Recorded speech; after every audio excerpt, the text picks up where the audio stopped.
When my grandfather died, he left behind no savings, no property, not even a will. But he left a life full of stories, quiet lessons, and a note taped inside an old toolbox. He worked his hands raw in factories, fixing machines nobody else could, never chasing promotions, never saving for himself. In the small town where everyone knew each other, people whispered, "Good heart, terrible money sense." As he passed by, once asked him why he never saved money.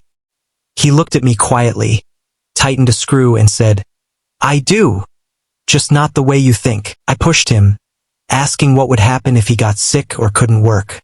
And then he said something I'll never forget. "Kid, something always happens." People warned him constantly, "You could have been rich."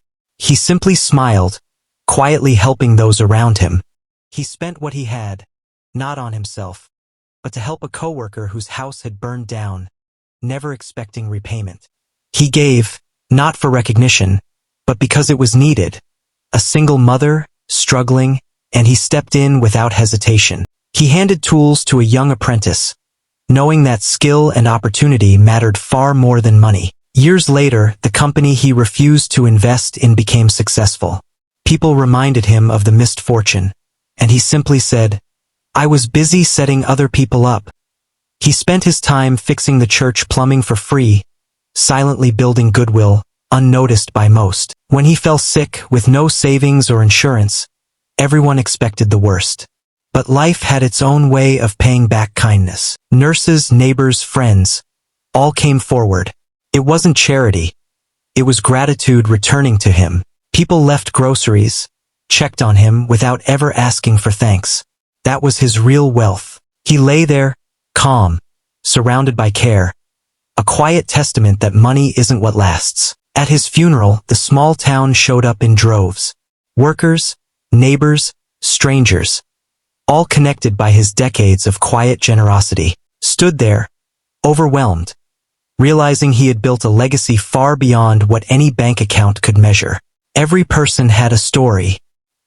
He helped me when he didn't have to, but each tale was a piece of the life he quietly invested. After the funeral, I cleaned his garage, and that's when I found the toolbox, the place where his real lessons were hidden. Inside the toolbox, taped under the lid, was a note. "Money isn't what lasts." For simple words that changed everything I thought I knew. Beneath it, in smaller writing, "Spend it where it multiplies without interest." And suddenly I understood, tried the opposite. I saved, calculated, optimized. I made money, but I was alone. Money couldn't fill the emptiness. The first real crisis hit me hard. Money showed its limits. Security without connection is fragile. I remembered him, how he spent, how he gave, and realized he wasn't reckless. He invested in what mattered. His life wasn't about the numbers. It was about the hands he lifted, the lives he touched. Now, when I help someone, I see him in my actions. This is the wealth he wanted me to inherit. Money is a tool, not a trophy.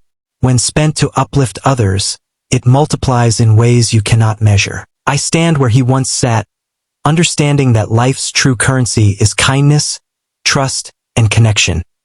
His legacy lives on in the town he quietly shaped. Every act of giving is a thread of his enduring story. He died broke, yes, but he never lived poor, and that difference changes everything.